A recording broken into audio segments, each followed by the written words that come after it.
India is looking to bet big on the drone industry.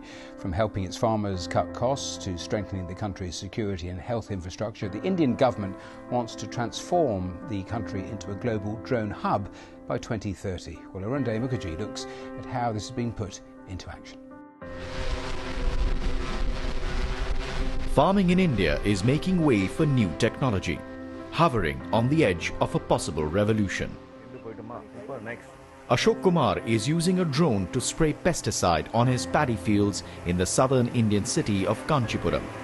Ashok pays a little over $10 for the services of a drone pilot, and the drone does the work.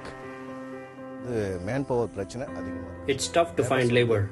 Everyone wants a stable income and don't want to work on a farm. Even my kids are not keen. So I have to fall back on technology. With a drone, I can spray 1 acre of land in 15 minutes. It takes half the amount of pesticide and there is little wastage. Instead of seeing laborers walking through fields, it may now increasingly become a common sight to spot drones flying across a farm instead. A sight unimaginable, especially in rural pockets like these a few years ago. Flying drones to aid farming is still at a nascent stage in India, but it is a start. For a country of India's size and diverse terrain, drones, experts feel, could be a flight in the right direction and play a major role in economic development.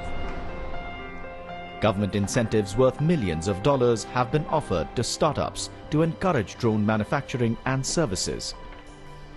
New Delhi predicts the industry to grow to nearly $4 billion in the next 3 years. Today we are using drones for ensuring that there are no pilferages in mines, and we also have a technology that can count the number of trees in a lot of forest departments. We've been using landmine detectors fit onto these drones to ensure and unearth any hidden landmines for the defense purposes. But amidst this technological revolution, manufacturers still rely on many components imported from China. A factor that may hinder India's goals of becoming a drone hub by 2030.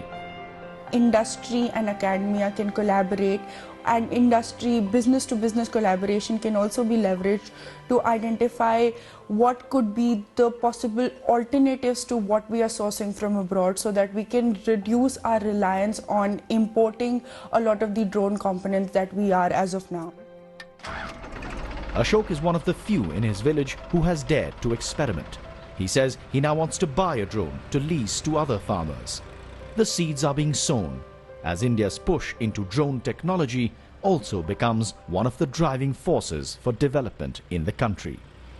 Garuda Mukherjee, BBC News, Kanchipuram, India.